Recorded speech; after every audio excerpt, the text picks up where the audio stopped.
Welcome to ThinkTech on OC16, Hawaii's weekly newscast on things that matter to tech and to Hawaii. I'm Jay Fidell. And I'm Tatyana Cerullpo, standing in for Duke Oishi. The Hawaii Science and Engineering Fair does a great job at stimulating interest in science and encouraging science careers. It recognizes and rewards excellence, and it gives students an opportunity to interact with scientists and engineers. It's the oldest and largest science education program in Hawaii. Over 7,000 students participate, with about 500 reaching the state finals. The winners get awards and go on to further competition on the mainland. For background, let's look at the video we made of some of the kids who participated in the 2010 Science Fair. They were amazing.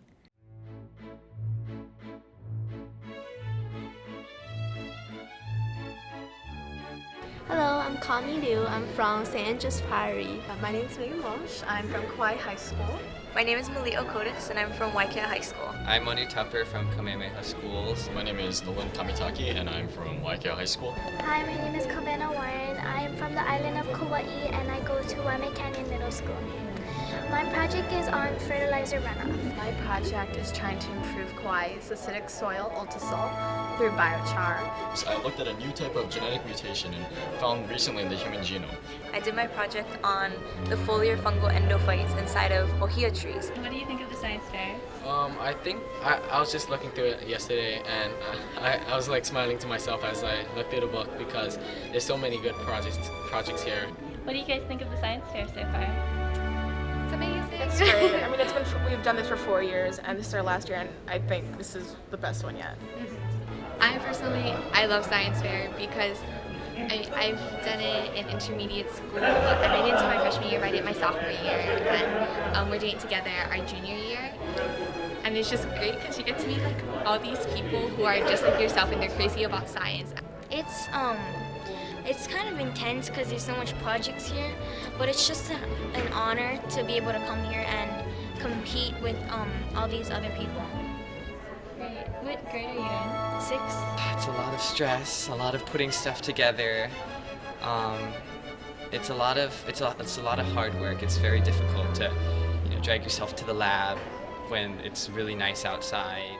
But it's so great to see all our friends again, and a lot of us come from different islands. We have friends from Hilo, we have friends from Kauai, so it's really nice for us to all get together in one place and share our interests together. I think the best part about Science Fair is it's like a glimpse of your future, because everybody here wants to go into science, and then you meet people who are going to be your colleagues 10 years from now. You do projects that are going to influence the rest of your life. And we're starting now. I think that's a great thing. Oh, I'm a kind of a science geek, so I love science, and I think it's really big building, that's for sure.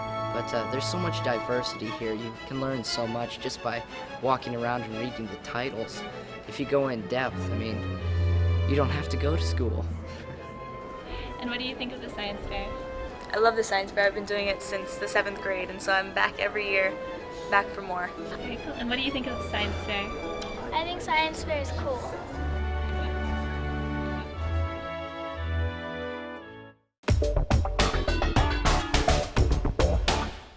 Let's also take a look at a discussion we had with Dr. Neal Atebara, a leader and lifelong participant in the Hawaii Academy of Science.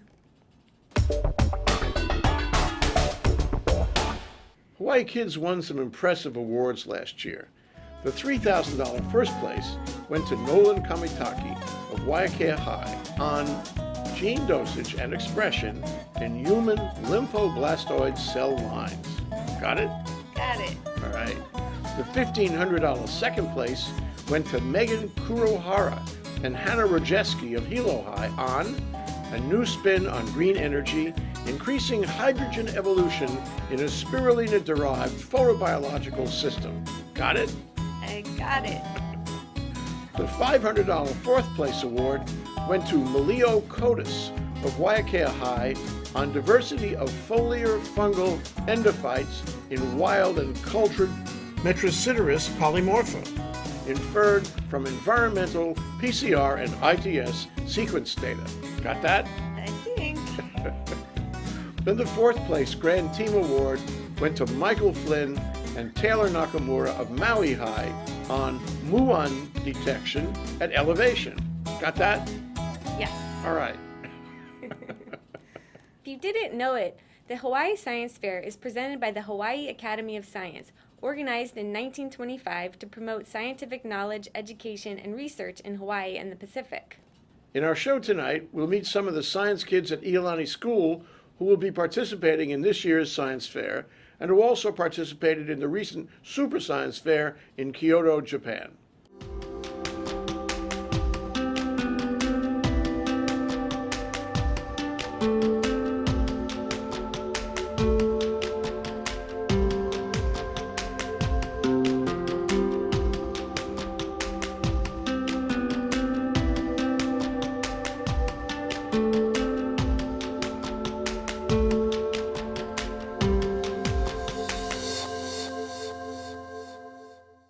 Our first panel last week featured Aaron Main, Logan Davis, and Kyle Flores, the Iolani Hawaii Science Fair Sea Star team.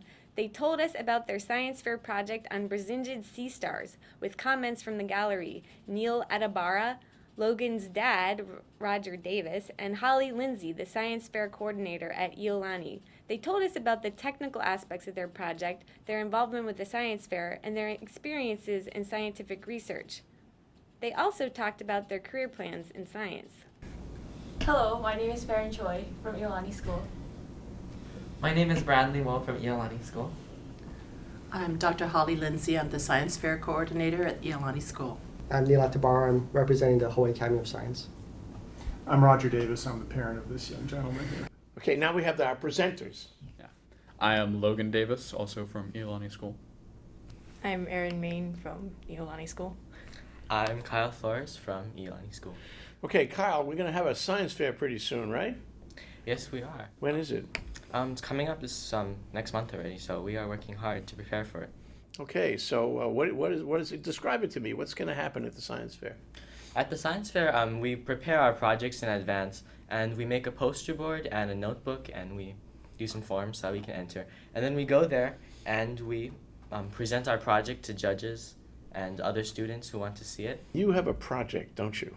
Yes, we do. What is the project? Our project is mainly about studying these sea stars under the ocean called Brisingids. They live at 500 meters depth off the south coast of Oahu, and we spotted them in some dive tapes, and we were very interested in them, and we just wanted to study them and learn more about them because nobody else has really made any big studies or big discoveries about them before. So we thought, to be the first in something is really interesting. Well, let's ask the questions. What questions do you have in your mind? Well, the first question that we answered through analysis of existing data in the first year of our project was about their habitat. We analyzed graphs made by submarines and sensors, and we found out that these sea stars like to live at 500 meters depth and 650 psi, or that's pounds per square inch. What actual experiments are you doing? Largely this project in the first year was observation, so that we didn't, because they live so deep, we can't sample them and actually do experiments on them. But the second year of our project, we've done some experiments on our engineering aspects, which is designing a camera, a deep sea camera that we can put down at 500 meters depth, and we can take pictures of them over a long period of time, and that's what we're doing right now. So who designed the camera? Us. All of you. Good. I like solidarity. We knew going in that the camera had to be able to survive and be able to take pictures at 500 meters down, which means it has to be able to withstand the 650 pounds per square inch of pressure. And also, there isn't any light that gets down there, so the camera has to be able to produce its own light source that's brilliant enough to illuminate something about 10 feet away underwater. And it also has to be able to survive on batteries. I mean, there aren't any power outlets down there, and it has to last for a week to a month on batteries, which was kind of a challenge because most cameras that you can find at a hardware store are going to last maybe 6 hours on a charge. We had to make it last a week. This is like the festival of Hanukkah.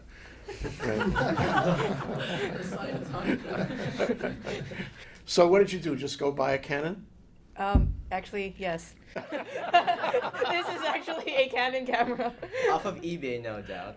Yeah, we had to make a lot of modifications to it. Quite secondhand. Yeah, the lens is missing. Looks like a regular camera. Yeah, it's just a regular It's a old regular camera. camera, but there's something different about this camera. Yes. Is this a waterproof camera?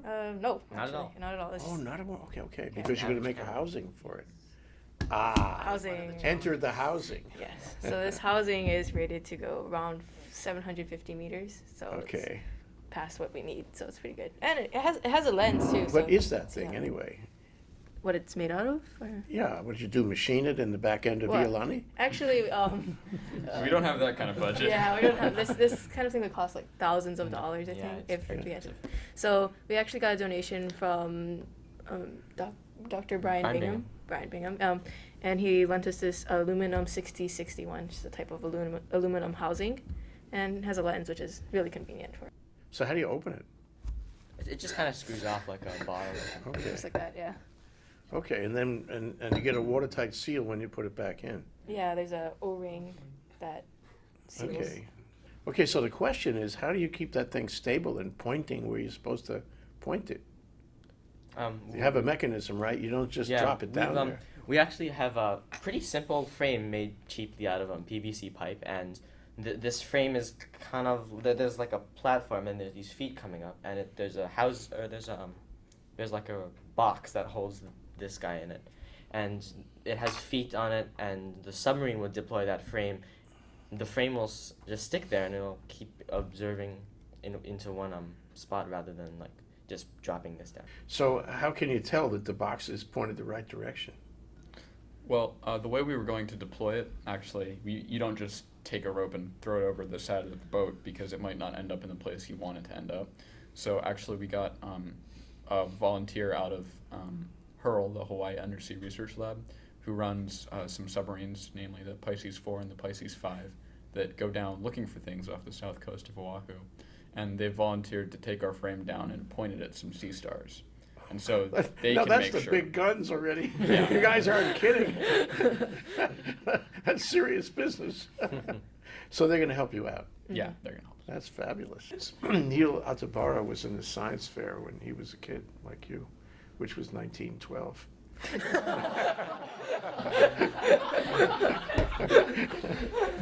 And he did really well in the science fair. And he had wonderful educational opportunities, went to the best schools, came back to Hawaii, practiced ophthalmology now, and he changed his life, defined his life. And so it will define your life too. You guys work together like a fine clock. I think you'll always be friends.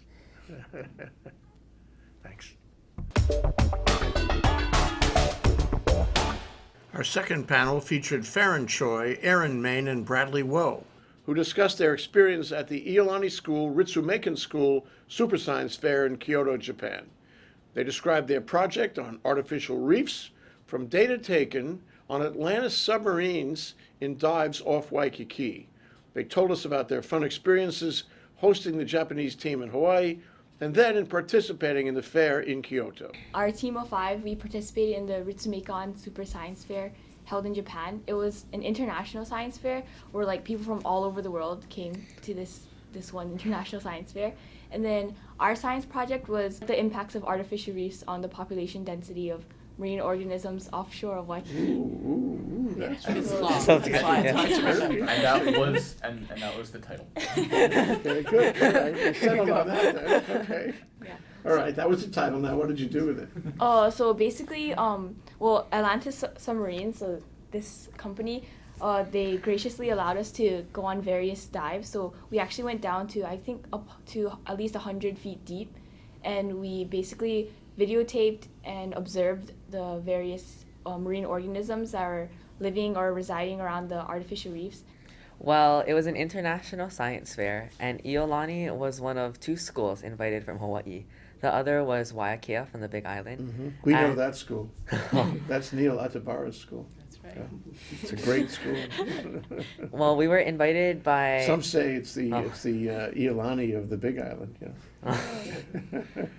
Well, Art and Rin Kimura, they were the ambassadors for Hawaii, and they were the ones that invited Iolani to participate in this.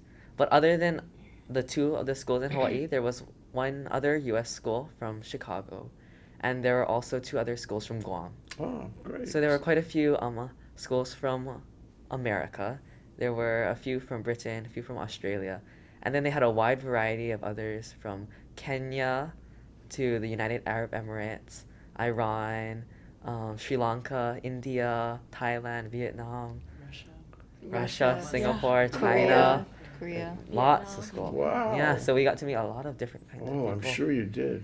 I thought it was an excellent program because you're sharing your science project and you're also looking at people from the international community and what they're doing in their respective countries. So we got some cool projects I like from the UAE. There's a guy who is looking at how to absorb oil, which is extremely relevant to the country. Days. And there's also like people in Guam are looking at the effects of like some off-roading and how that was detrimental to their island. So it's kind of cool to see like the specific country, I guess the science projects that go on in those respective countries. It's also cool to meet all the kids who have experienced different cultures, but and they also teach us about their cultures. Like Bradley learned how to tie a headscarf from the Iranian girls, so that was pretty cool. At this science fair, none of the projects are judged, so it's really a non-competitive atmosphere, and that's really great because you get to learn from the other people without really being against them in any way. Yeah, so this wasn't so competitive as the science fair. Total There's celebration. no great winner or loser. Everybody just has a good time, scientific-wise. We had all sorts. We saw all sorts of varieties of projects there. We had things ranging from a project from I think it was one of the Kenyan schools about looking at mathematical patterns in nature. Things like shells and pineapples and fruits. And then we had some projects by the Russian team who figured out how to play chess in 4 dimensions and how to synthesize new chemicals. One of them was the equivalent of a PhD project. So, there was a wide variety, but it wasn't like it was competitive or anything. Everyone was just there to learn and to have a cultural exchange. Show and tell. Yeah, essentially. Was Hawaii up to the standard of the group in general? I think that a lot of the people were impressed with their project because we wanted to concentrate on a project that dealt with Hawaii. And since ours was all about the fish, they could see pictures of the indigenous fish to Hawaii. So they were amazed by because we had video data as well as quantitative and qualitative data. Oh, yeah. So I think they were all impressed with the pictures and just seeing new things that we presented. In fact, the problem was that they were so impressive. We were supposed to only do this project or have a team every other year, but now they've been invited every year, so we've really had to work hard to produce the next team that will be going to Kyoto in November. All right, you guys, thanks very much. Thank you. Thank you. It's great Wonderful being to here. talk to you. Makes my whole day. Yeah. Thank you so much. The fair helps these students develop great skills for the future. They in turn become role models for other young and budding scientists. We know they'll get into good colleges and achieve great things in science, and we hope they'll remember how much we're rooting for them back at home. As you can see, we have some incredible kids in Hawaii, especially the kids who dedicate themselves to science and participate in science programs like the Science Fair. We were delighted to talk with these kids. It was a trip, and it gave us renewed confidence about the kids of Hawaii and Hawaii's future. The Hawaii Science Fair will take place at the Hawaii Convention Center from March 28th to the 30th. We hope you get a chance to go and find out what we're talking about. Thanks so much to Holly Lindsay, Neal Atebara, and Roger Davis for helping us with this show. If you want to know more about the Science Fair, or if you're a kid and you want to sign up, or if you're not a kid and you want to be a volunteer or a judge, check out the website shown on this screen. If you want to know more about Iolani School, check out iolani.org. Tatyana, I really enjoyed that interaction with the kids, but I worry about the Science Fair because they had their funding from the state legislature for decades and decades. And 2 years ago, when things got rough financially for the state. The legislature cut off their funding, all of it. So now they have to look for funding, $200,000 every year, in order to make the science fair happen. And this is a threat to Yeah. the continuation. Definitely, it'd be a great loss if it got taken away due to lack of funding. I mean, you can really see the difference it's made in these kids' lives. It's really amazing the skills that they've acquired, and how this is impetus for their future plans. The state has to have science and technology. It has to offer jobs for them to keep them here and bring them back. We have to have a tech sector in this state, and this is the key. Human resources, the talent that we have is extraordinary. And it starts with the kids. Yes. Thanks, Tatyana.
And now, here's our ThinkTech calendar of events. This past Thursday, February 24th, ThinkTech and the Hawaii Venture Capital Association presented their joint luncheon program on the business opportunities presented by the APEC Summit. We're working on a video to cover the program and the subject, and we'll show that to you next week. On March 23rd, ThinkTech and HVCA will present a major half-day program called Housing in Hawaii, dealing with our problems in providing housing for Hawaii's people. On April 28th, ThinkTech and HVCA will present a luncheon program called Reciprocal Investments Between Hawaii and China. Sign up for these programs at hvca.org or thinktechhawaii.com. And now, here's Bill Spencer, president of the Hawaii Venture Capital Association, with this week's Spensation. The Obama administration wants to create jobs. By killing the earmarks, they've basically pulled the rug out from under a lot of quality, high-paying jobs, especially in the tech sector and what we call the dual-use sector. The loss of earmarks is really going to have a devastating effect. We're going to lose some real talented people because now, the theory is that earmarks, taking away the earmarks, companies will be able to be on an equal footing and compete for contracts on a national level. These companies are all competing for less money. And what's worse is that time frame for getting contracts is as much as a year. And so without this sort of sustaining level funding that Senator Inouye has been able to direct to Hawaii, we've got companies that just can't afford to wait. And that, combined with the loss of Act 221 investment, is really going to hurt our tech sector. Unfortunately, there's no succession plan. This is something we could have predicted. It would happen at some point over time. But here we are at that very point we could all predict, and there's no plan B. Well, it's true, and this is one of the problems of being reliant on fickle sources of funding. Same with tourism. We spend a lot of money to import people into Hawaii to spend their money, but we really haven't been doing anything to promote our tech expertise, our competitive strategic advantages to the rest of the world. Do we really need to spend $80 million a year convincing prospective tourists that Hawaii is a great place to visit? Yeah, I don't think so. And yet we tax our tourists with an extra transient accommodation tax, and we put that money into fancy advertising in travel magazines. Who reads magazines anymore? To attract tourists who are spending less and less money in Hawaii. We should be using some of that money to promote our tech sector to the global economy. And the global investment community. Both. There are countries like Singapore and Australia, New Zealand, Japan, Korea, that they don't have the kind of expertise we have in terms of innovation. Our innovations can help grow their economy, but we've got to get the word out. It might take a web portal that translates company information into multiple different languages. It could be trade shows where we send a traveling exhibit to key trade shows. We need to reach out. Absolutely, Bill. From your lips to God's ears, or at least to the government's ears.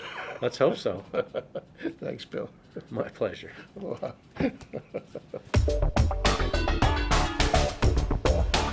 We'll be right back to wrap up this week's edition of ThinkTech. But first, we want to thank our underwriters. Thanks to the Scheidler Family Foundation. Jay Scheidler, through the Scheidler Family Foundation, supports a number of educational, cultural, and charitable organizations, including ThinkTech. Hawaiian Electric Company, HECO, and its affiliates MECO on Maui and HOCO on the Big Island are deeply committed to the communities they serve. Galen Ho. Galen Ho is a senior executive of BAE Systems, a global defense, security, and aerospace company which has a large presence in and commitment to Hawaii. The High Tech Development Corporation, HTDC, is a state agency dedicated to Hawaii's tech industry and the diversification of our economy. Okay, Tatyana, that wraps up this week's edition of ThinkTech. Remember, you can watch ThinkTech on OC16 several times every week, just like Duke Oishi does. For additional times, check out oc16.tv. For lots more ThinkTech videos and for underwriting and sponsorship opportunities on ThinkTech on OC16, visit thinktechhawaii.com. Be a sponsor. Help us reach Hawaii. I'm Jay Fidell. Thanks for joining us on ThinkTech. Tune in next week for our show on the APEC Summit in November and what it means for business for Hawaii. Aloha, everyone. I'm Tatyana Cerullpo. Aloha.